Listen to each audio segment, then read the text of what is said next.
अच्छा जी, जब आप क्या ऐसे की तरफ आते हैं, यार इसको बड़ा, ये बड़ा नहीं हो सकता, ये बड़ा हो गया, इसको जूम नहीं हो सकता, ये नॉट जूमिंग इन, चलो ऐसे ही ठीक है।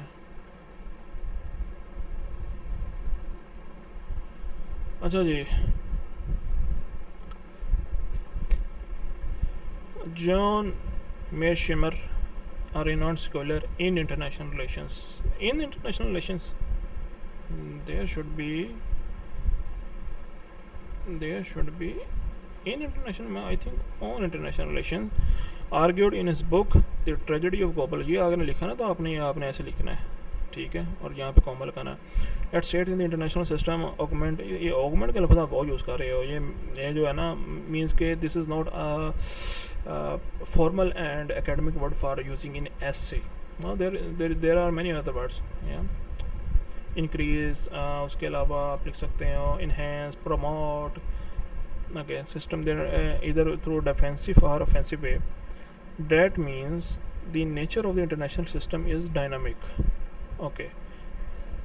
और ये क्या लिखा आपने? The states in the international system augment their security either way, either through defense or offensive way. अच्छा, that mean the nature of international system is dynamic. अच्छा, ये आप ये बताना चाह रहे हो कि जो नेचर ऑफ सिस्टम है डायनामिक है। Currently the world order is shifting towards multipolarity from unipolarity है।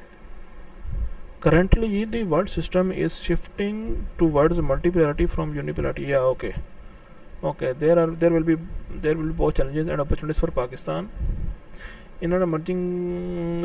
यार यहाँ पे ना थोड़ा सा रब्त होना चाहिए था ना, ये डायरेक्ट ही आपने ऐसा लिख दिया। ये ठीक है, आपका ये इंट्रोडक्शन जो है ना वो और मजबूत हो सकता था, ठीक है, कोई हिस्टोरिकल कोई वाक़या हो जाता, ठीक है, कुछ और हो जाता तो ये भी ठीक है, अच्छा है। Okay, currently the world order is shifting towards multipolarity from unipolarity, there will be बहुत challenges, there will be challenges for Pakistan and emerging world power. Challenges include such as balancing relationships with major powers, nuclear proliferation। अच्छा, ये मैंने आपकी चीज़ note की है कि आपकी जो ग्रामर है ना वो ठीक है, आपकी ग्रामरली मिस्टेक्स जो है ना वो इतनी ज़्यादा कोई नहीं है। अदरवाइज जो ग्रामर की मिस्टेक होती है ना वो बहुत ज़्यादा होती है, ये आपके एडवांटेज है।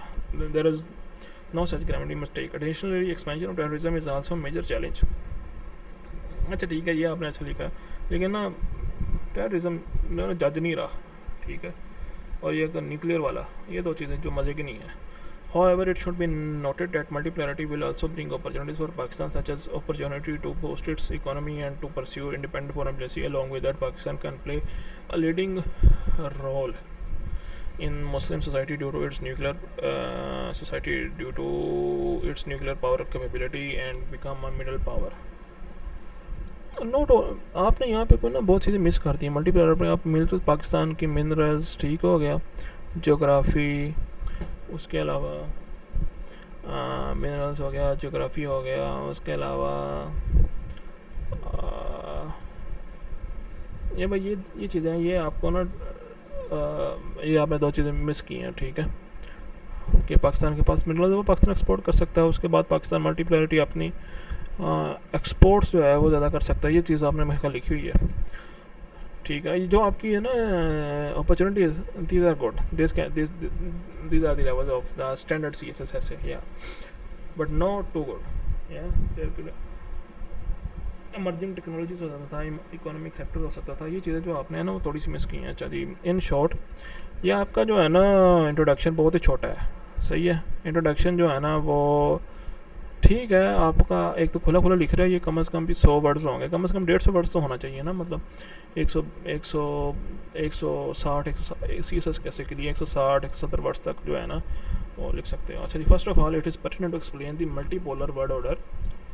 Hadley Ball in his book The Anarchical State, there will be comma, anarchical state explain different world orders. He argued that when one dominant international system that is a unipolar multipolar is posted dominant, ठीक है, moreover there will be more than 2 super powers then the system is multipolar the world order man United States of America since that following one challenging Pakistan. Okay very okay, आपने सिर्फ ये चीज़ लिखी है United States of America, आपने explain ही नहीं किया कि मल्टीपोलर वर्ल्ड ऑर्डर है क्या, कि कौन कौन से मुल्क जो हैं, ठीक है, ना चाइना का जिक्र है, ना रशिया का रीइमर्जेंस का जिक्र है, ना ही इंडिया का, जापान, यूरोप, ठीक है, उसके अलावा साउथ कोरिया, ठीक है, उसके अलावा क्या कहते हैं अफ्रीकन कंट्रीज़ उसमें, जिसमें आप साउथ अफ्रीका ले लो, सही है, जिसकी, और उसके अलावा ब्रिक्स हो गया, उसके अलावा SCO हो गई, ठीक है, उसके अलावा डीडॉलराइजेशन हो गया, ठीक है। ये चीज़ें आपने लिखनी थी ना इसके अंदर, थोड़ा आपने बताना था कि क्यों, रीज़न बतानी थी, आपने रीज़न बतानी थी कि मल्टीपोलैरिटी जो है वो क्यों हो रही है। फिर आपने बताना था कि ये चैलेंजेस है पाकिस्तान के लिए, ये नुकसान है, या आपने बहुत बड़ी अपॉर्चुनिटी जो है ना, जो आपने लिखा था व्हाट इज़ मेंट बाय, उसमें आपने बड़ी अपॉर्चुनिटी मिस की है। To start with, maintaining balanced relation with different superpowers is the foremost challenge in the foremost challenge in the emerging multipolar order. If a state tilts more toward one group or state, other states will other देखो ये state दो दफ़ा ना use करो। If a state tilt more toward one group और country लिखो ना, तो अदर स्टेट यहाँ ठीक था, will consider it as enemy, not enemy, do not use the enemy, ठीक है। एनिमी तो दुश्मन होता है, अगर किसी तरफ टिल्ट हो जाए तो दुश्मन नहीं होता, ये ताल्लुकात ख़राब हो सकते हैं। फॉर इंस्टेंस पाकिस्तान फिर augments the augment it trade with Russia. For instance, if Pakistan augment its trade with Russia, the USA will try to deter Pakistan or will sanction। देखो ये आपने हाइपोथेटिकल बात की है कि पाकिस्तान की रशिया के साथ ट्रेड नहीं होती है, होती है, डेफिनेटली होती है। पाकिस्तान रशिया से काफ़ी चीज़ें लेता है, सही है।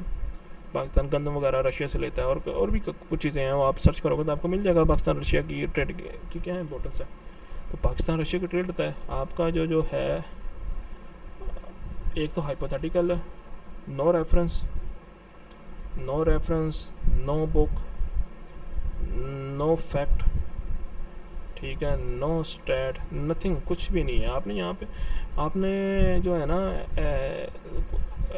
पैराग्राफ लिखने का तरीका पता क्या होता है? पैराग्राफ लिखने का तरीका होता है, पहले एक इंट्रोडक्टरी लाइन होती है, ठीक हो गया, जो आपका पैराग्राफ को डिफाइन करती है। फिर ना उसके बाद इंट्रोडक्शन लाइन के बाद थोड़ी एक्सप्लेनेशन होती है, ठीक हो गया।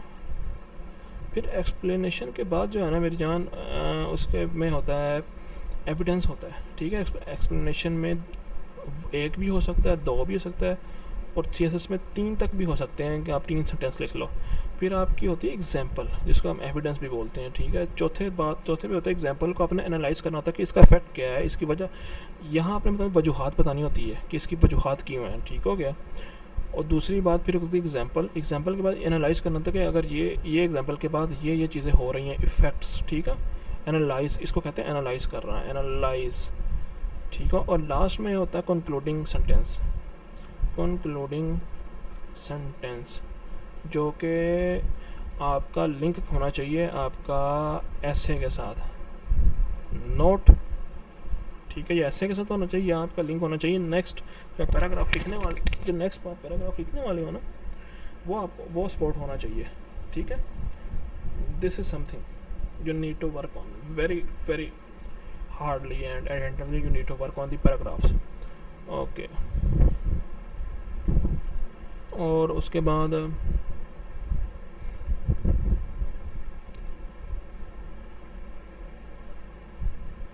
अच्छा जी, major challenge multiple where states have the pacific every Pakistan के become a house terrorism in an emerging multipolar border due to its strategic geographical location, every major power will try to। अच्छा ये आपका ख़त्म हो गया यहाँ पे।